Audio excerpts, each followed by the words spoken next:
Bonsoir à tous. Nous sommes à quelques jours avant la fête de Purim. C'est une fête magique, une fête merveilleuse, une fête qui nous permet de réfléchir. De réfléchir et surtout de prendre beaucoup d'enseignements majeurs. Enseignements majeurs sur la vie de chacun d'entre nous et comme on va voir ce soir, le message de Purim. Un message qui est tellement riche, un message qui nous demande d'avoir cette leçon pour la vie de tous les jours. Pas seulement par rapport à Purim, mais comment affirmer notre judaïsme dans une société qui est prête à entendre notre message.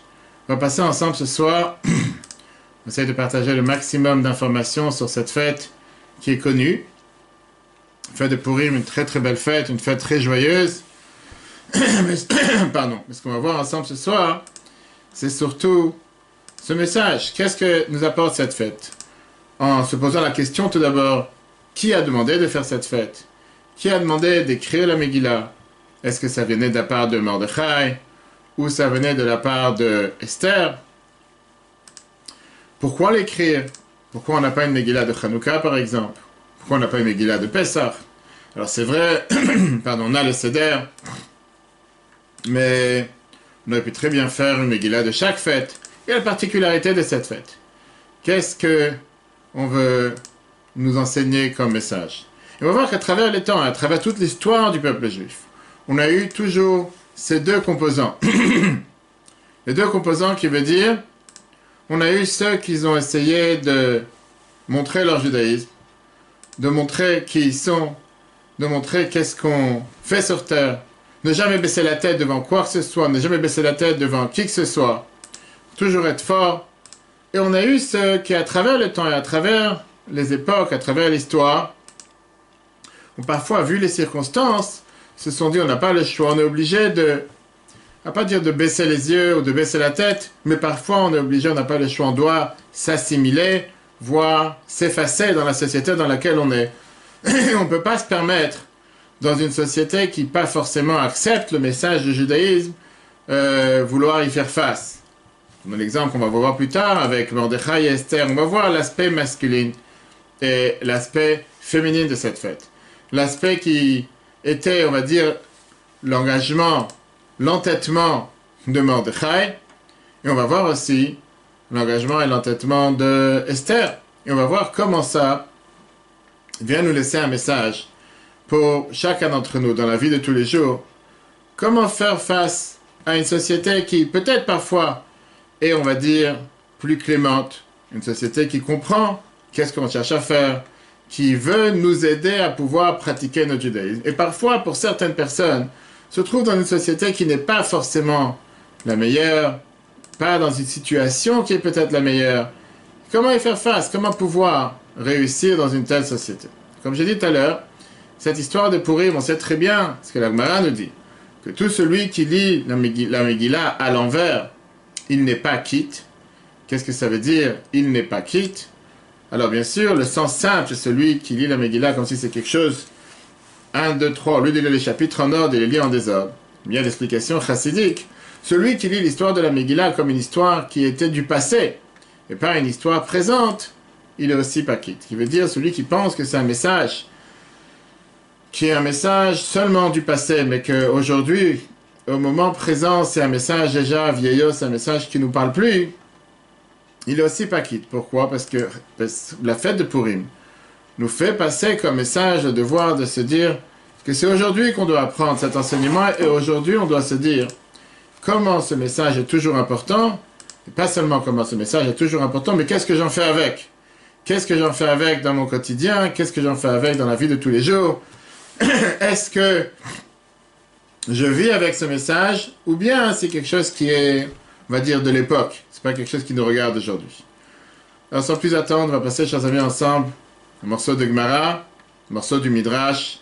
On va voir des exemples que la Bible a parlé en 82 ainsi qu'en 81, et voir ensemble comment nous devons faire face à n'importe quelle difficulté dans la société, que ce soit dans l'entreprise, que ce soit parfois face aux amis, que ça soit parfois face à des regards des autres, qui peut-être parce qu'ils ne comprennent pas, pourront parfois vouloir juger, si ce n'est pas juger, vouloir peut-être se moquer, vouloir peut-être rabaisser.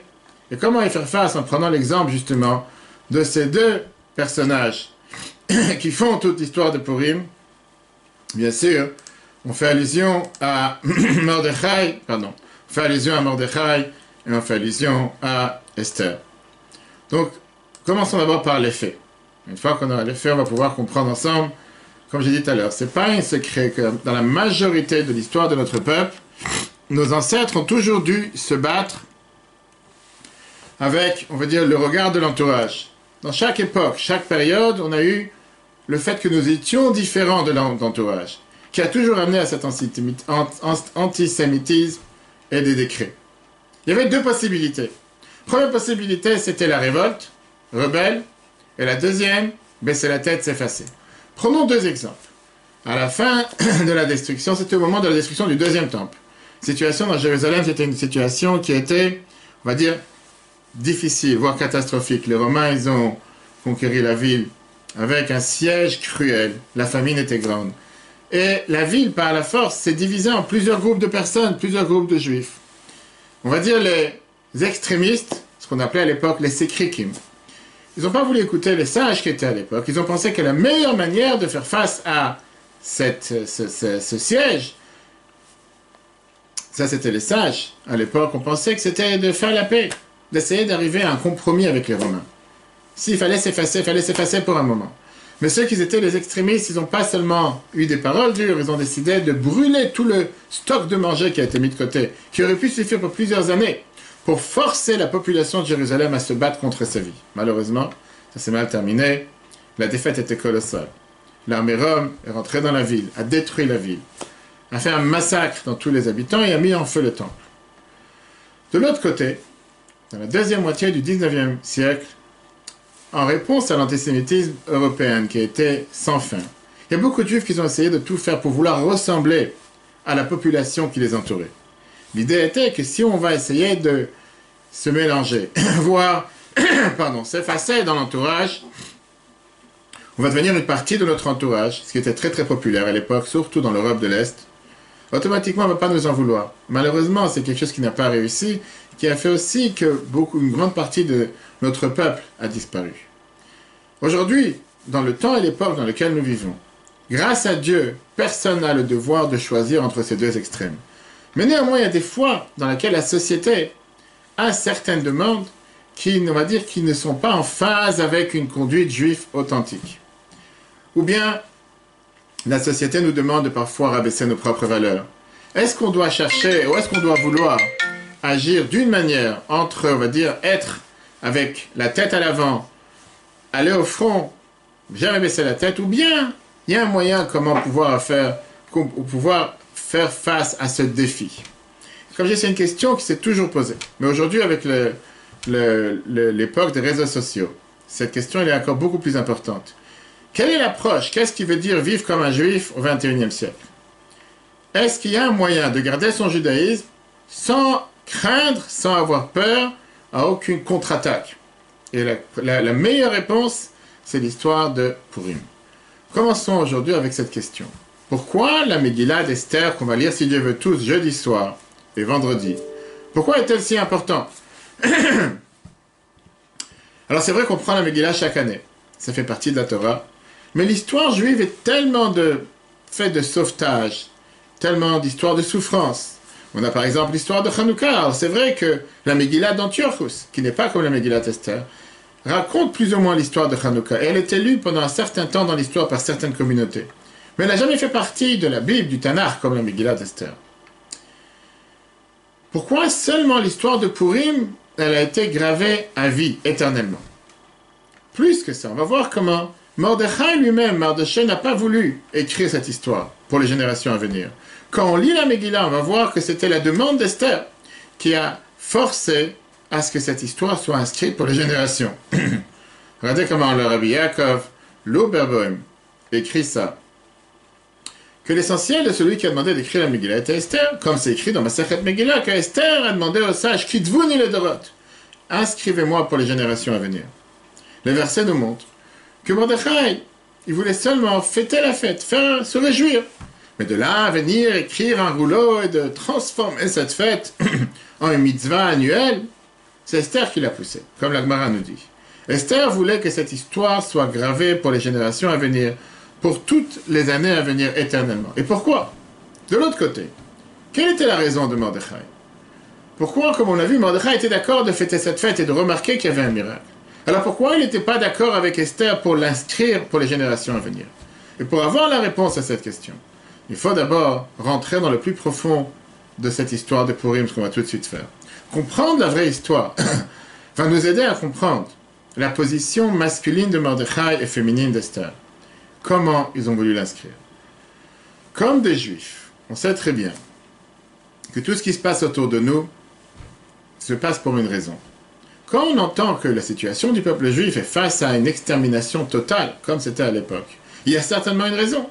Et si on regarde les détails de ce qui se passait à l'époque, nous voyons que les Juifs à l'époque vivaient de manière paisible, tranquille. À Shushan, à Suse, la capitale, il y avait une communauté juive grandissante, flamboyante, qui s'était bien intégrée dans la culture locale. Les Juifs avaient un pouvoir politique très important. Après tout, la reine était juive. Mordechai, qui était le dirigeant du peuple juif, c'était un ministre qui était avec une énorme valeur dans le palais. Il a même sauvé le roi d'un complot contre lui.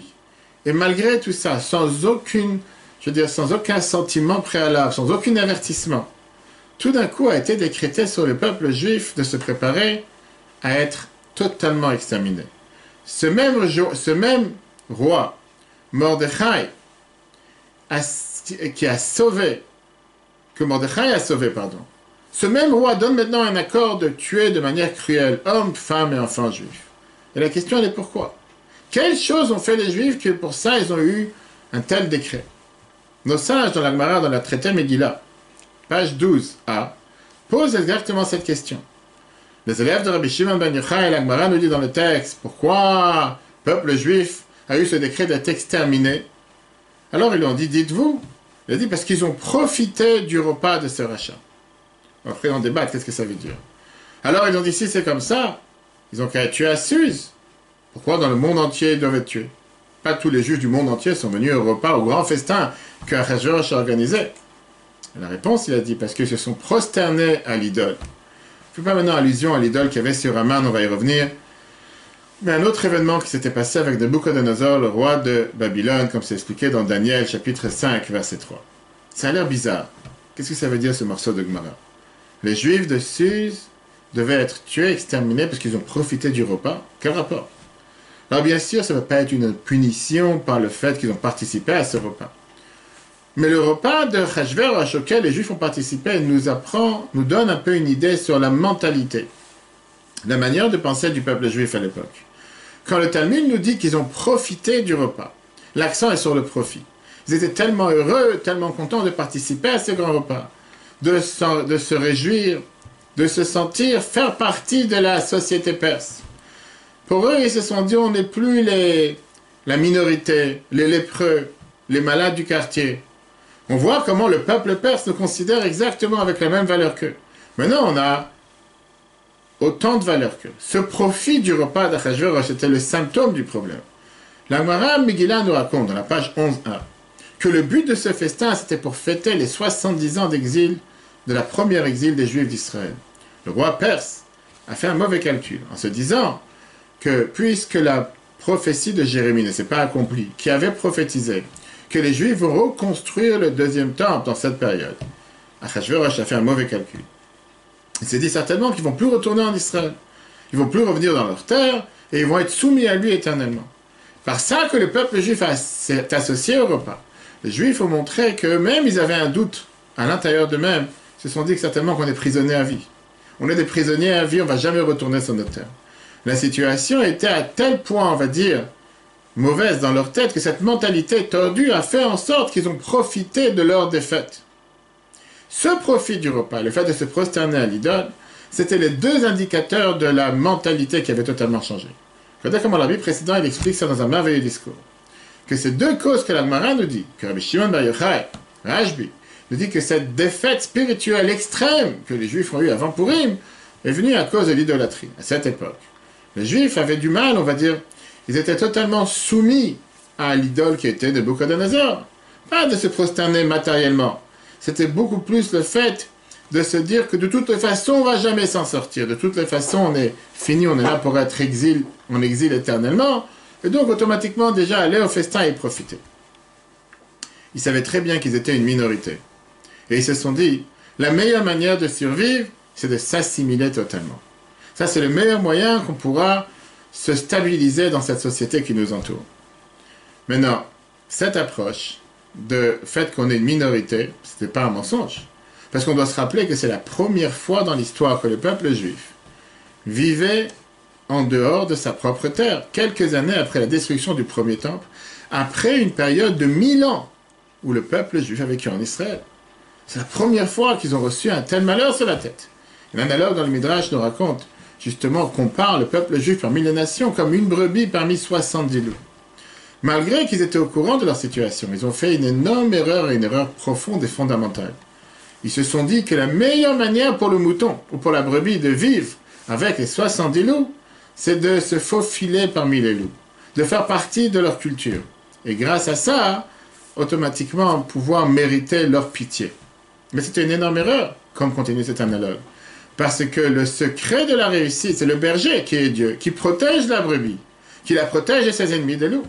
Au moment où le peuple juif a décidé de remplacer ce protecteur qui est Dieu, en disant qu'on préfère s'appuyer sur la protection de celui qui est là pour nous dévorer, automatiquement, ils étaient à la proie des loups. Et ils ont perdu la protection divine.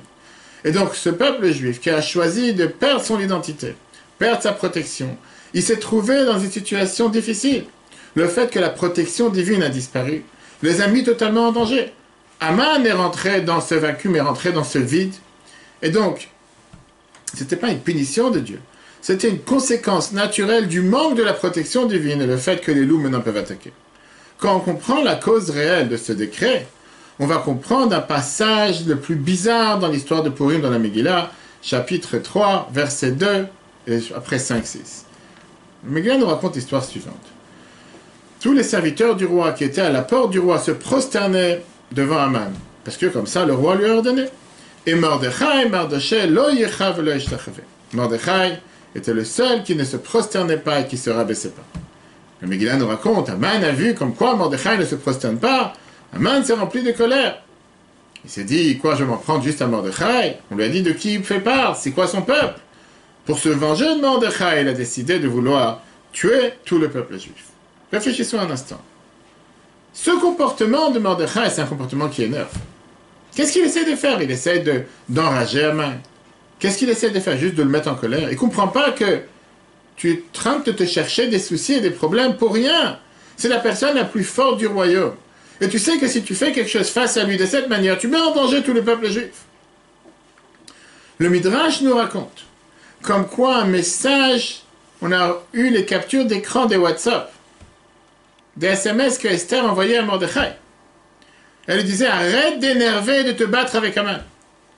Le Talmud nous raconte même une approche qui voit comme quoi les différents titres qu'on donne à Mordechai dans la Megillah montrent la colère qui existait dans la communauté juive contre lui. La Gemara Megillah, page 12, B et page 13.1. On dit que pourquoi on dit dans la Megillah que Mordechai était Ish Yehudi, Haya Beshushan Abira, un homme juif dans Suse, la capitale, et son nom c'était Mordechai, le fils de Yair, le fils de Shimi, le fils de Kish, Ish Yemini. Vient Rava et nous dit, regarde ce qu'il nous a fait ce juif. Et qu'est-ce qu'il a payé Yemini? Qui veut dire? Premier paragraphe de la Gemara nous dit que le fait que David Amelech, le roi David, le Yehudi, qui venait de la tribu de Yehuda, n'a pas donné une peine capitale à Shimi qui aurait dû avoir cette punition. Ce qui a fait que Mordechai est né, qui a fait que Aman s'est mis en colère et il a fait son décret. Le deuxième fait allusion à la faute de Shaoul qu'on a tous lu Shabbat dans la Haftarah de Zachor, par ça qu'il n'a pas tué le grand-père de Aman, Agag, le roi d'Amalek, et voilà les conséquences. La Gemara, en deux mots, elle t'exprime cet argument que Mordechai est celui qui a créé tout ce balagan, comme on dit, toute cette pagaille. Parmi les Juifs, il y en a qui se sont énervés. Ils ont dit, qu'est-ce que tu dois enrager Aman et amener un tel décret? Si jamais tu n'aurais pas été là, on n'aurait jamais eu aucun problème. Ça, c'est comme le Maharshar dans la Gemara nous explique. Alors, maintenant, la réponse qu'on donne, pourquoi Mordechai ne s'est pas prosterné à Haman, parce que Mordechai n'était pas capable de se prosterner à Haman. Pas parce qu'il y avait ici un jeu d'ego. On sait très bien qu'à travers tous les temps, beaucoup de dirigeants juifs ont respecté, se sont prosternés pour respecter le gouvernement en place. La Torah nous raconte plein d'histoires avec Abraham, avec les anges quand ils l'ont visité. Yaakov à son frère Esav. Le Talmud, dans Sanhedrin, page 61b, nous dit clairement, quand la Torah te dit « Lot ishtachaveh, on n'a pas le droit de se prosterner aux idoles. Aux idoles, on ne se prosterne pas, mais tu peux te prosterner à un autre homme. » Donc à travers tous les temps, ça s'est passé. Pour Mordechai, c'était comme une idolâtrie. Parce que les Chachamim, nos sages, nous disent qu'il y avait sur la poitrine de Haman une idole. Ça, on va dire, l'explication générale pourquoi se prosterner à Haman était une forme d'idolâtrie. Le Rav Yaakov Ashkenazi met dans son livre Dava Beito que c'est connu que les rois perses se transformaient en idoles. Et donc le voir, l'ordre du roi d'ordonner à Haman de se prosterner, c'était comme s'il voulait prolonger son règne, le fait qu'il était un grand dieu, et automatiquement faire de l'idolâtrie à travers se prosterner à Haman. Ça, c'est une approche. Et donc, c'était comme une interdiction d'idolâtrie, malgré que la Torah te dit clairement que la vie passe d'abord. Et la situation avec Haman était une des situations dans laquelle la Torah te dit qu'il y a 3 exceptions, qu'on ne peut pas faire de l'idolâtrie, on n'a pas le droit de se prosterner à quelqu'un qui n'est pas Dieu. Mais néanmoins, ça ne répond pas à la question. On ne peut toujours pas comprendre ce comportement de Mordechai. Tu es assis à la porte du royaume, à la porte du palais. Tu sais que Haman, le premier ministre, le ministre le plus important, il va passer devant toi de manière régulière. Tu ne veux pas aller t'asseoir ailleurs. Pourquoi tu dois chercher cette embrouille quotidienne? Pourquoi tu dois chercher ces problèmes quotidiens? Et a priori, c'est ce que Esther a voulu quand elle a supplié Mordechai, arrête de chercher les histoires avec Haman. Elle n'a pas voulu que Mordechai se prosterne à l'idolâtrie. D'après le Rabbi Lévi Yitzhak de Mladitchev, donc du Chat Lévi dans Shemot, il dit que Mordechai, en réalité, lui-même, il n'avait pas le devoir de se prosterner. Parce que lui-même, c'était quelqu'un important du palais. Mais quand on lui a demandé pourquoi tu ne te prosternes pas, il n'a pas dit parce que moi j'ai un pass, j'ai une attestation Covid que je peux sortir le soir. Non, il a dit parce que je suis juif. Ça, c'est ce qui a mis en colère Haman, comme c'est écrit dans la Megillah, chapitre 3, verset 4. Pourquoi il devait se mettre dans une situation juste devant Haman, qui a cette soif, qui veut faire la guerre, et sans arrêt vouloir essayer de faire quelque chose contre lui? Ce qui n'empêche pas que le décret qu'Haman a décidé, à cause de ça, c'est aussi pas normal. C'est démesuré. C'est quoi ce décret? C'est pas une raison logique pour vouloir tuer tout un peuple. Mais la question qui nous dérange, c'est pourquoi Mordechai a cherché, on va dire, il a cherché la bête noire. C'est très bien que cet homme-là ne veut pas de lui. Ne passe pas devant lui. Qu'est-ce que tu as besoin de l'énerver tous les jours? On est bien obligé de dire que Mordechai a vu la situation différente. Et ce qu'on va tout de suite voir, on va essayer de se mettre dans les lunettes de Mordechai et essayer de comprendre comment lui il a réagi, qu'est-ce qui se passait dans sa tête.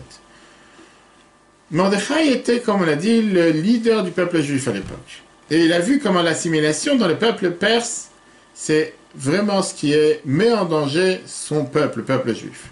Il a compris que la cause principale à ces ondes d'antisémitisme qui se sont répandues dans le palais, c'est pas le fait qu'il y a un juif qui est fier de son judaïsme, et soi-disant qui l'enrage Haman à chaque fois qu'il se met devant lui. Mais au contraire, le fait de vouloir s'appuyer sur les forces naturelles, le fait d'abandonner totalement la protection divine, c'est ça qui les a mis en danger. Mordechai a essayé à 180 degrés de changer cette manière de voir. Il a supplié les Juifs de Suse, réveillez-vous, n'allez pas au festin d'Achashverosh. Arrêtez de voir dans ces postes, dans ces liens que vous avez tissés avec la société perse, comme si vous avez maintenant une force autonome. Comprenez qu'il y a quelqu'un qui dirige tout d'en haut. Ça n'a pas marché. Quand Haman a commencé à devenir de plus en plus important, il est devenu la figure la plus importante à Suse. Il demande à tout le monde de se prosterner à lui et à son idole. Mordechai, il n'essaie pas d'éviter l'affront avec Haman. Au contraire, il voit ici une chance. Il montre à tous comment un juif doit se comporter dans un monde et comment il doit influencer dans le monde. Il ne veut pas être d'accord, il n'est pas d'accord de se mettre sur ses genoux. Et il fait passer le message. Même une personne comme Haman qui pense qu'il est le plus fort, il n'a pas de force sur moi. Rien ne pourra faire baisser mes valeurs. Nous, on doit arrêter de laisser tomber notre croyance. Et s'il espère qu'un jour on va tous s'assimiler et ça va nous sauver, non. C'est Dieu qui nous protège.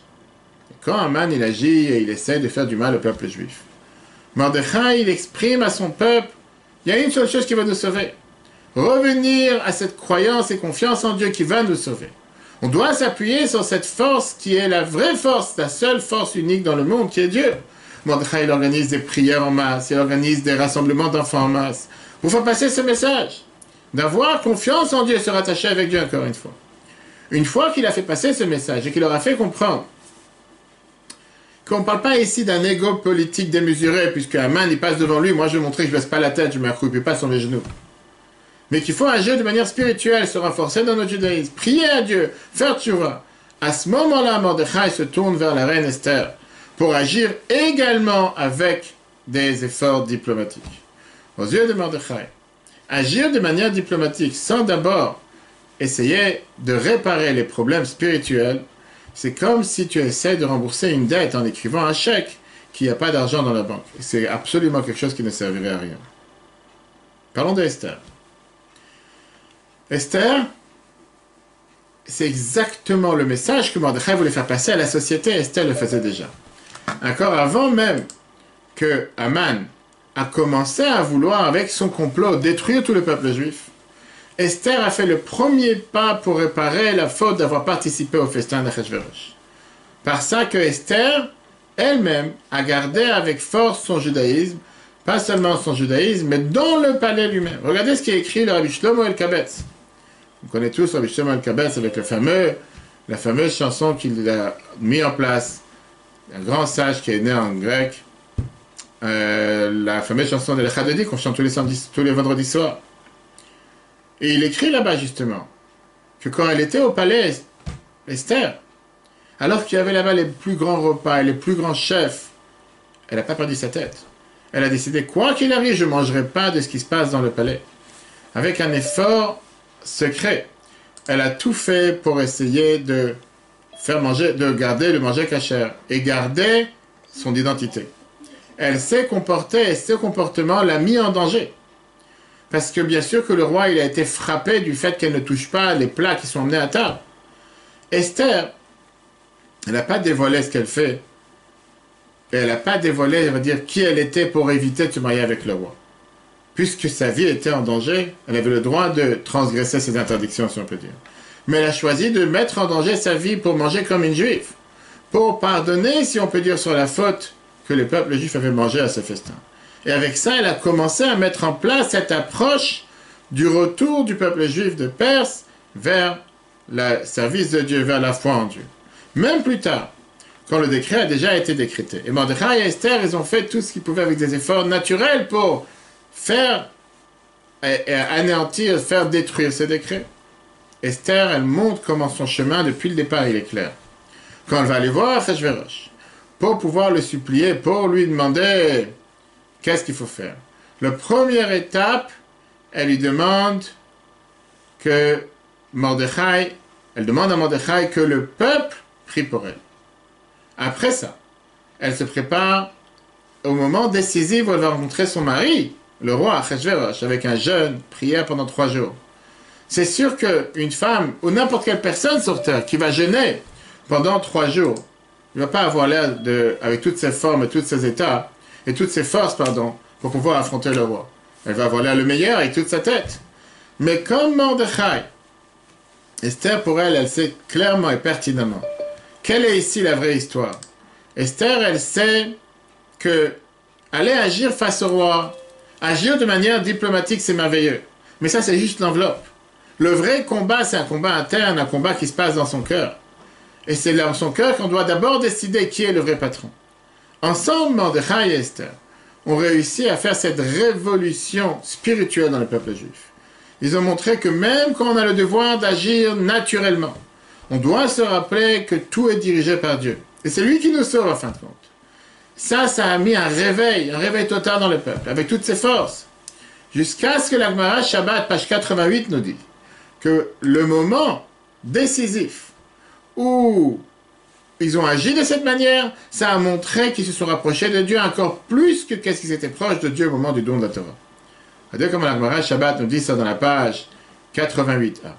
Ve'etiatzvu betartita Rav Avdimi bar Rama bar Chassa, il nous dit, ça montre que Dieu, il a forcé le peuple juif en leur disant, si vous acceptez la Torah, tant mieux, sinon vous allez être enterrés sous cette montagne. Amarava, là je continue la fin d'Agmara.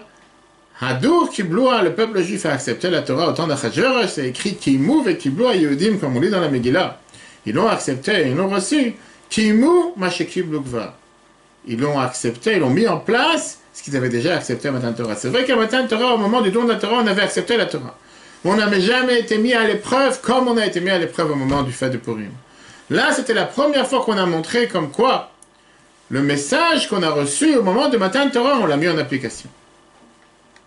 Et quand on va regarder maintenant dans les détails de l'histoire, malgré que sur la base fondamentale, Mordechai et Esther sont d'accord sur l'approche qu'on doit avoir, agir d'abord spirituellement et après matériellement, on va voir qu'ils font passer deux messages totalement différents. Mordechai, du début à la fin de l'histoire, il est focalisé sur l'aspect spirituel. Il ne regarde même pas l'aspect physique, presque dans aucune étape de l'histoire. D'abord, il demande au peuple de refuser d'aller au festin. Après, il est arrogant face à Haman. Pour se combattre, pour se battre sur le décret, Mordechai met tout son effort et toute sa force pour sauver le peuple juif, pas de manière diplomatique. Mais d'abord, il s'occupe de leur santé spirituelle, en leur enseignant la Torah, en faisant des réunions pour tout le peuple juif de prière. Esther, elle a un rôle totalement différent. Et elle a une approche qui est totalement différente. En tant que jeune femme juive, qui par la force des choses, elle a été forcée à aller se marier, un mariage forcé avec le roi perse. Elle n'avait pas ce privilège de pouvoir fermer les yeux de son entourage. Imaginez-nous un instant ce qui se passait dans sa tête. Elle devait chaque jour faire un choix difficile, avec un équilibre entre les valeurs juives, ses propres valeurs, et entre sa propre survie. Quand ça a eu l'air que quelqu'un qui va tous les jours sur une corde, on va dire une corde qui est tellement fine, c'est pas difficile de comprendre. Pourquoi au départ, elle a essayé de tout faire pour faire demander à Mordechai, arrête de t'opposer à Haman. Sur l'application E-Torah, sur Google Apple, on a plusieurs autres cours sur Purim, qui viennent et qui nous montrent justement cette approche différente entre l'aspect masculin et l'aspect féminin des choses. Intéressant de regarder les cours là-bas. Mais revenons ici. Quand le peuple juif finalement a été sauvé, Esther, elle est centralisée, elle est focalisée sur le sauvetage matériel et physique de la mort à la vie. Et ça va nous donner la compréhension à ces approches différentes, mais radicalement différentes, à la connotation de l'histoire. Aux yeux de Mordechai, le sauvetage physique du peuple juif, c'est une conséquence du réveil spirituel qui a devancé. Grâce à ça, Mordechai, c'est la raison pour laquelle il ne s'est pas associé à la demande d'Esther de transformer ce livre de Purim en un livre Kodesh, un livre saint parmi les 24 livres de la Bible. À ses yeux, peu importe ce qui s'est passé, ça n'a aucune importance. La vraie histoire, c'était dans une autre sphère. La vraie histoire par rapport à Mordechai, c'était, si jamais tu vas te focaliser sur l'aspect matériel, tu vas oublier que la réalité, c'est se jouer totalement dans un autre état, dans un autre règne, dans un autre endroit. À ses yeux, la fête doit ressembler aux autres fêtes. Un Yom Tov total, pas travailler, rajouter dans la sainteté. Esther, tout à fait le contraire. Pour elle, c'était important de se focaliser, se rappeler sur l'aspect physique et matériel des choses dans un monde matériel. Comment tout s'est déroulé d'après le plan divin. Comment de manière miraculeuse le peuple juif a été sauvé. C'est pour ça que c'est Esther, comme on l'a dit au début du cours. C'est elle qui s'est entêtée à ce que l'histoire soit marquée pour les générations à venir. Pour nous enseigner que même dans la circonstance matérielle, qui parfois peut paraître contre la volonté de Dieu, au final, le matériel et le monde se comportent exactement comme le plan que Dieu a planifié depuis le départ. Et donc, c'est pour ça qu'elle demande à nos sages d'écrire cette histoire, d'écrire la Megillah, de l'écrire de la manière la plus simple, dans les détails matériels et le transformer parmi un des 24 livres saints qu'il y a dans la Bible. Regardez comment la Bible écrit ça de manière merveilleuse. La différente approche entre Mordechai et Esther pour annuler le décret, c'est aussi la manière différente comment ils ont voulu mémoriser, comment ils ont voulu faire en sorte que le message de Purim et le miracle de Purim restent éternels. Pour Mordechai, l'approche du miracle de Purim était une victoire spirituelle des choses. Ils ont fait tchouva, ils ont accepté ce qu'ils avaient reçu au don de la Torah. Mordechai voulait que Purim, on arrête de travailler comme Kippour, un jour de tchouva, comme un jour qu'on a reçu le deuxième table de la loi, Un jour dans lequel on se consacre à l'aspect spirituel des choses, à l'âme. Esther, qui a voulu accentuer ce miracle, le fait qu'on a été sauvé d'Aman, le décret était de tuer le peuple juif, sauver les corps juifs. Le décret était d'anéantir le corps du peuple juif, pas l'âme. Mordechai nous a montré comment le monde se tourne et comment le monde fonctionne réellement. Esther nous a montré comment on doit faire cette fusion entre le spirituel, ce qui est la réalité, avec le monde matériel dans lequel nous vivons. Alors comment on peut prendre ça comme message pour la vie de chacun d'entre nous? Comment ces deux approches différentes, d'Esther et de Mordechai, peuvent répondre à la question qu'on a posée au départ, qui était comment vivre au XXIe siècle en étant fier de notre judaïsme? Quand est-ce qu'on doit vivre comme Mordechai et se tenir sur nos valeurs avec force? Et comment on doit essayer d'adapter, quand est-ce qu'on doit essayer d'adapter notre judaïsme face à l'entourage dans lequel nous sommes? Si on regarde à travers l'histoire, on va voir que le peuple juif a majoritairement suivi l'approche de Mordechai. Ne pas faire face au monde, ne pas regarder le monde, et des différents défis, épreuves qu'il a pu mettre devant nous. Toujours chercher à être fier, un juif fier sans jamais baisser la tête. Dans les moments les plus noirs et les plus obscurs de notre histoire, le peuple juif s'est toujours considéré libre. Ils ont toujours vécu pour un but qui était beaucoup plus grand. Ils ne se sont jamais soumis à la norme qui était autour d'eux, qui était acceptée dans la société. Même quand le monde entier a demandé une chose, ils ont toujours choisi d'aller dans le chemin de leur Père. Le fait d'être de manière solide, de se tenir fort sur le judaïsme, malgré que parfois il y avait une opposition dans l'entourage, même parfois des menaces, c'est une des bases du judaïsme. On est fier, on est convaincu, on a cette foi en Dieu, que si on fait ce que Dieu nous demande, il va nous sauver de tout ce qui peut nous empêcher. Le Rabbeinu Bechai, Ibn Pkuda, dans Chovat al-Vavot, Sha'ar HaBitachon, il écrit clairement dans ce fameux livre qui a été recommandé par le Rabbi de le lire des centaines de fois, des personnes qui avaient des difficultés, des fois des périodes difficiles, de nous réveiller avec ce bitachon, cette foi en Dieu. Que si on a cette foi, on est garanti que les choses vont être positives, les choses deviennent positives, comme magnifique vidéo qu'on a postée il y a 2 jours, sur la pensée positive. Ça, c'était le chemin de Mordechai. Si on est garanti, si on a confiance en Dieu, que Dieu gère le monde, on peut garder notre judaïsme sans crainte, sans s'émouvoir de quoi que ce soit qui peut nous empêcher. L'histoire nous a montré que ce n'était pas seulement au temps de Mordechai. Imaginez-vous un instant cette histoire qui s'est réellement passée, on va tout de suite voir. Vous êtes sur la gare, avec des gardes qui sont armés jusqu'aux dents. Vous avez été renvoyé du pays.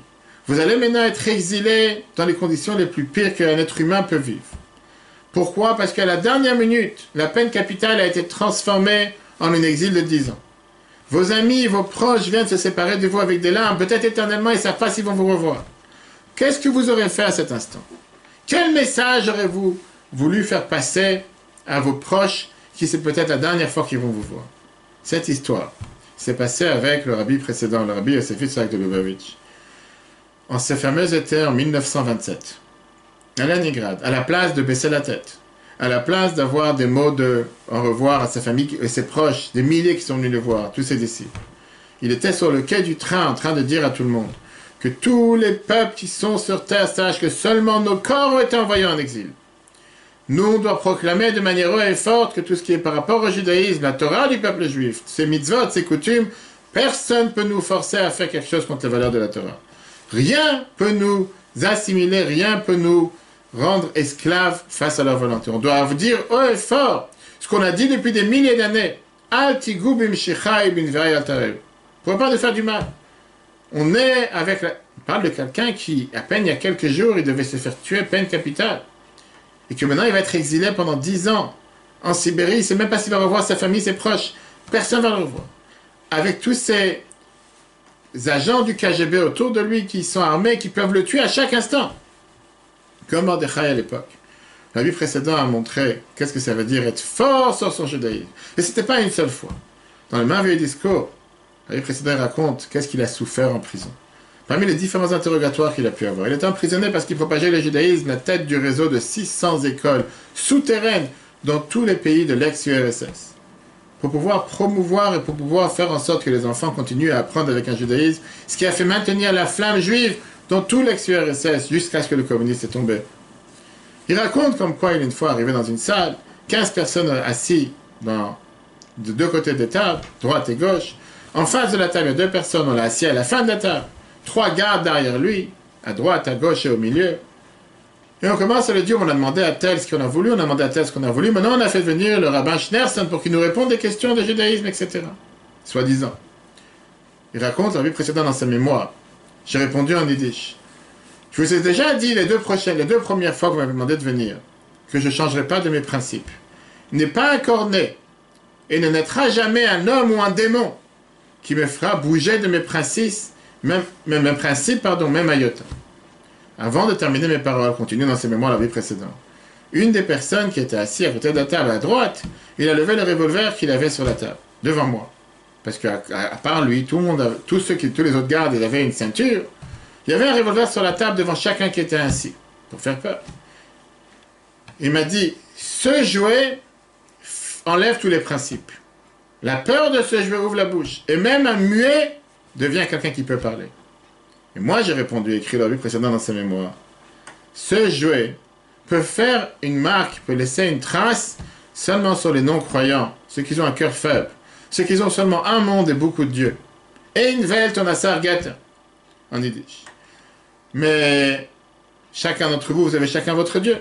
Mais nous, qui nous avons un Dieu, et nous croyons en deux mondes, ce jouet que vous me montrez, pas seulement qu'il ne fait pas peur, ne vous laisse aucune trace. Rien n'a forcé le rabbi. Il y avait rien sur terre qui forçait le rabbi précédent à parler en yiddish face à ces interrogatoires du KGB. Mais comme Mordechai, il a voulu leur montrer qui est le patron, c'est Dieu, c'est pas eux. Alors la question qui se demande, nous ne sommes pas le rabbi précédent, nous ne sommes pas Mordechai. Est-ce que ça veut dire que nous, on doit agir aujourd'hui dans la vie de tous les jours comme le rabbi précédent? Est-ce que ça veut dire que dans chaque occasion et chaque circonstance et chaque étape, on doit montrer qu'on n'a absolument rien à faire de ce qui se passe autour de nous et qu'on doit toujours être fier de notre judaïsme, même si on essaie d'être contre nous? Si on voit à travers l'histoire juive, on va voir qu'il y a eu une approche qui était radicalement différente du rabbi précédent. Dans le prochain texte, le rabbi de Satmar était totalement à l'opposé. Et lui est venu en disant clairement dans son livre, à la Geoula, à la Tmoura, que l'approche de Mordechai était une approche qui était très mauvaise. C'est une approche qui a mis en danger le peuple juif. Pourquoi? Si c'est pas, il dit clairement, si c'est pas nos sages qui nous dévoilent que Mordechai et Haman, tout ce jeu, toute cette pièce de théâtre avait déjà été orchestrée depuis Moshe et Mont Sinaï, on aurait été très énervé contre lui. Pourquoi t'as enragé ce lion qui était là pour te dévorer? Pourquoi tu as mis en colère ce Haman de mettre en danger tout le peuple juif? C'est vraiment une approche qui est totalement extrême. Les rabbins de Chabad, beaucoup n'étaient pas du tout d'accord avec cette approche.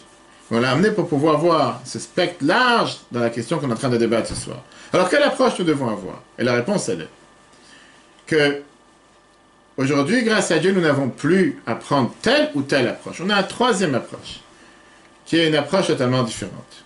Dans la génération précédente, il y avait malheureusement cette existence, il y avait cette situation triste, où il y avait des ennemis qui nous volaient du mal, qui a fait en sorte que le peuple juif vivait toujours sous un danger. On a toujours été forcé à choisir entre un combat avec fierté ou être totalement assimilé pour pouvoir essayer de passer, on va dire, inaperçu dans la société. Et on a agi en fonction. La majorité du temps, beaucoup ont choisi de ne pas vouloir enrager les loups. Et on a tout fait pour garder notre foi de manière cachée, peut-être parfois parmi des portes fermées, des volets fermés. On connaît tous les histoires de force et de courage dans toute l'histoire juive. Mais on voit qu'en règle générale, on a fait beaucoup d'efforts pour éviter d'arriver à une telle situation. On n'a jamais entendu qu'un juif allait sortir de la norme pour proclamer sa vérité au monde entier. Le peuple juif a toujours su comment, avec finesse, prendre en considération la situation qui parfois était très très fragile. Rabbi écrit ça en 1992. Malgré la force que Juda, le roi de Juda, a fait dans son temps, et Mordechai en son temps, et les autres tzadikim et juifs de la génération, il y avait à travers les générations des limites à l'extérieur, par les nations du monde qui, par leur décret sur le peuple juif, qui ne laissaient pas au peuple juif d'agir avec une totale liberté, avec une totale fierté. Et donc, la circonstance et la situation, c'est elle qui a, on va dire, décrété les conditions du jeu. Le peuple juif devait toujours réagir face aux difficultés, face aux pogroms, face aux poursuites, face aux épreuves. Et le choix qu'il devait prendre, c'était un choix très limité. Mais est-ce que ça veut dire que ces deux approches ne sont pas là aujourd'hui? Et qu'est-ce qui se passe avec la halakha qui nous permet que parfois on peut être de manière beaucoup plus, on va dire, pas avoir un plan Vigipirate, pas être radical, mais avoir une approche qui est beaucoup plus ouverte parmi les défis que la société nous met? Est-ce que c'est possible que le message de ne jamais baisser la tête de Purim est aussi actuel pour nous aujourd'hui? C'est un merveilleux discours à la fin du dernier siècle. Le Rabbi, il écrit comme quoi aujourd'hui la situation a totalement changé. On vit dans un monde plein d'opportunités. Situation dans laquelle nous sommes aujourd'hui, pas seulement qu'on n'est pas oppressé, mais on est même aidé parmi tous les pays dans lesquels nous vivons de manière sans précédent. En 92, Rabbi, il écrit. Dans notre génération, on voit concrètement qu'on n'a plus ces difficultés qu'il y avait dans le passé. On voit comment les nations du monde donnent aux Juifs la volonté de pouvoir se comporter comme ils veulent. Et ça dépend seulement de la volonté du peuple juif, des Juifs, de vouloir agir comme il faut dans toutes les situations, avec toute la force et tout le respect des pays dans lesquels nous sommes. Là, oui, prend l'exemple l'Amérique, qui est considérée Malchut Shel Chesed, un royaume de bonté, qui laisse le peuple juif agir comme il veut. Et pareil dans beaucoup de pays à travers le monde. Et de génération en génération, on voit comment des pays dans lesquels il y avait des limites, il y avait certaines difficultés, certaines épreuves, tout ça s'est tombé. Pas seulement que le peuple juif est libre d'agir comme il veut, mais on voit comment les gouvernements du monde entier sont là pour aider, inclus en France. En plus que le peuple juif peut faire la Torah et les mitzvot dans n'importe quel endroit, on voit comment dans les dernières récentes années, c'est de plus en plus facile dans n'importe quel endroit du monde, pas seulement pour les juifs, mais même les non-juifs. Regarde et admire les sujets qui sont débattus dans la Torah, dans le judaïsme, avec les 7 lois de Noach, etc.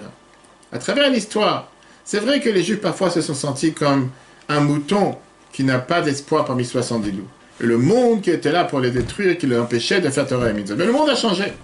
Le monde libre, avec tellement d'opportunités aujourd'hui. Le fait que la paix règne dans le monde, rien que les dernières années, avec tous les accords d'Abraham, les derniers mois. Si on aurait décrit cette situation il y a à peine un siècle, on aurait dit que Mashiach est déjà venu. Pas moins que ça. Alors c'est vrai, les souffrances sont pas finies. La Géoula n'est pas encore là. Il y a encore des souffrances sur Terre. Il y a encore du terrorisme dans certains endroits. Il y a encore des épidémies dans certains endroits. Il y a encore des guerres parfois entre citoyens. Mais la situation dans laquelle on est aujourd'hui, elle est sans commune mesure, de manière paisible, de manière tranquille, par rapport à toute la violence qui existait il y a à peine un siècle ou un peu moins qu'un siècle. Le fait qu'à l'époque, c'était quelque chose qui était presque impensable. Aujourd'hui, c'est quelque chose qui est totalement accepté. Alors, qu'est-ce qui est demandé de chacun d'entre nous?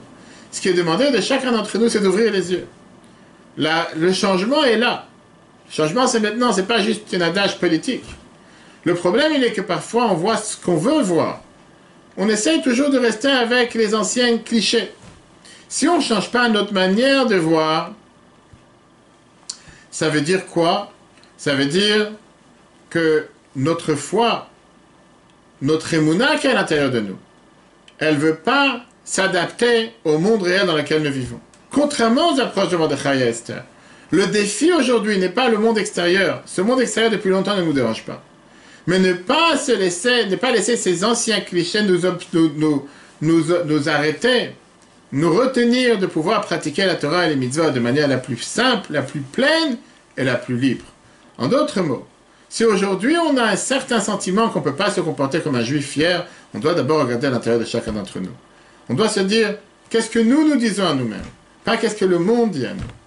La Bible parle sur la Gemara qui nous dit, comme quoi, pour lui, on a le devoir d'être joyeux, ad de l'oyada, sans limite, le fait de sortir de soi-même, sortir de ces clichés, sortir de ces étiquettes, arrêter de se stigmatiser en disant, je peux pas, je suis en pleine épreuve, j'ai trop de difficultés, je n'ai pas à pouvoir, je ne suis pas religieux, je ne suis pas pratiquant, je ne suis pas Lubavitch, c'est pas pour moi, je suis un juif de Kippour, je suis non-croyant, je suis athée. C'est nous qui nous sommes en train de se mettre ces limites, ces barrières, ces clichés qui font qu'on n'arrive pas à sortir de ces barrières. La fête de Purim nous donne le devoir comme quoi on doit sortir de toutes ces barrières. Aujourd'hui, personne ne nous empêche de faire notre judaïsme dans toutes les sociétés, dans les 4 coins du monde. La seule épreuve, ça peut être parfois l'approche avec laquelle nous, on imagine que le monde est dans notre tête, qui fait en sorte qu'on s'imagine que le monde est contre le judaïsme.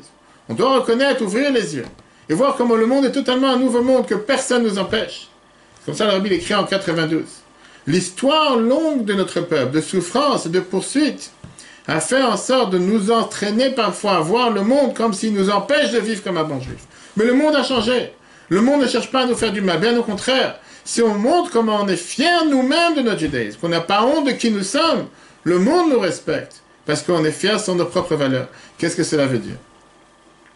On sait très bien que mettre en application les plus grands interlocuteurs, les plus grands acteurs du jeu de Purim de l'époque n'a jamais été aussi facile qu'aujourd'hui. L'approche d'Esther, de transformer le monde en un monde prêt pour la divinité, un monde prêt pour le judaïsme, a déjà porté ses fruits. Mordechai et son comportement, c'est pas aujourd'hui quelque chose qui peut mettre quelqu'un en danger. Mais au contraire, la société respecte quelqu'un qui respecte son judaïsme sans honte. Bien sûr, c'est facile à dire et peut-être plus difficile à faire. Mais cette approche, c'est une approche qui est enracinée, gravée dans tous les endroits où on se tourne. Tout le monde, toute la société montre et prouve que rien n'a changé. Au contraire, la situation parfois peut paraître comme si elle n'a pas changé comme à l'époque. La seule manière de se convaincre que la porte n'est pas fermée, c'est juste d'essayer de l'ouvrir. De penser et de rester en arrière et de dire non mais la porte est fermée, ça ne va jamais aider. Si on va se dire que le monde a changé, le monde est différent, on pense de cette manière, on va agir de cette manière. Vivre comme un juif authentique, même parfois dans une société qui n'est pas telle. Alors peut-être que les gens vont nous regarder de manière bizarre, peut-être que la famille regardera de manière bizarre, peut-être que la société regardera de manière bizarre. Mais finalement, les gens commenceront à respecter. Ouvrir les yeux, dans un tel cas, ça veut dire se comporter comme il faut se comporter, sans craindre l'approche de l'entourage. Si c'est mettre les tefilines chaque matin, pas avoir peur ce que la famille, les voisins, les amis peuvent dire. Ne pas participer à un repas non kasher, même si notre entourage ne comprend pas forcément quel est le problème. Oui, nous avons une tradition différente, une tradition ancienne, antique et authentique. Et ce n'est pas une raison pour avoir honte ou se cacher, c'est une raison pour être fier. Imaginez-nous un instant une personne qui passe 20 ans en prison. Et chaque jour, il essaie de faire du sport dans la fameuse cour, la promenade pendant une demi-heure, il fait le tour de la cour. Maintenant qu'il est devenu libre, il n'arrive pas à enlever de sa tête ce devoir de continuer à trouver une cour où il va pouvoir faire son tour de promenade pendant une demi-heure tous les jours. Il doit aller voir un psy, il doit aller se faire soigner. On a le devoir de réaliser comment le monde est un nouveau monde. Une autre chose qui peut nous aider à adapter et à adopter cette manière de voir, c'est de savoir que pas seulement que notre comportement est influencé de la situation dans laquelle nous on voit la situation, mais surtout de ce que les autres vont dire. Quand on essaye de cacher notre judaïsme, on fait passer un message à notre entourage que c'est quelque chose qu'il faut avoir honte. Si on est fier de qui nous sommes, si on est fier et on va montrer à notre entourage qu'on est sûr et on est garanti dans notre chemin, on sait que c'est l'approche qu'on doit avoir. Automatiquement, même si quelqu'un il veut pouvoir parfois nous empêcher, c'est peut-être une épreuve, mais c'est un défi à remonter. Comme la Bible écrit ça dans la fête de Purim en 1982, que cette force juive, c'est ça qui va renforcer comment le monde et l'influence que le monde va avoir pour pouvoir nous aider à faire ce qu'il faut. Dans les mots du Rabbi, la Megillah nous enseigne que malgré que les Juifs à l'époque, ils ont profité du repas, le point du peuple de Mordechai qui n'a pas baissé la tête, c'est ce qui a fait tenir le peuple juif pendant 2000 ans d'exil. Par ça qu'on était différents des autres. Quand les nations du monde voient que le peuple juif se tient avec fermeté par rapport à tout ce qui est la Torah et les mitzvot, sans jamais baisser la tête, automatiquement ils nous donnent le plus grand honneur et la plus grande gloire. Alors oui, c'est vrai. Si Dieu est notre dirigeant et dirige la planète, le seul moyen le plus sûr et avec la plus grande certitude de pouvoir véhiculer dans ce monde, c'est de rester solide à nos valeurs, même si parfois on doit changer d'approche. C'est là la raison pourquoi on met des masques. Pas comme on fait depuis un an. Depuis Purim l'année dernière, on n'a pas enlevé le masque. Des masques qu'on met à Purim vient nous rappeler que parfois la situation, elle est cachée, elle est voilée. La nature, le monde, les défis, c'est juste une enveloppe à l'existence divine qui se trouve sur terre. Comme nous ont enseigné Mordechai et Esther, on doit voir ces défis. Oui, peut-être on peut les parfois considérer énormes, mais derrière le masque, la vraie vérité, le vrai monde, le monde est soumis au règne de Dieu, il est dirigé par Dieu à chaque instant.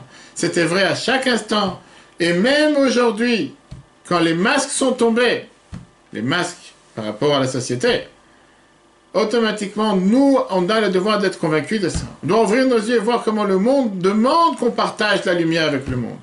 Et tout le reste, ce sont des défis qu'on doit surmonter. Automatiquement, la responsabilité, elle est dans nos mains. Voilà, chers amis, le message de Purim. Purim, c'est un exemple dans l'histoire juive qui nous enseigne comment on doit être fort sur notre judaïsme.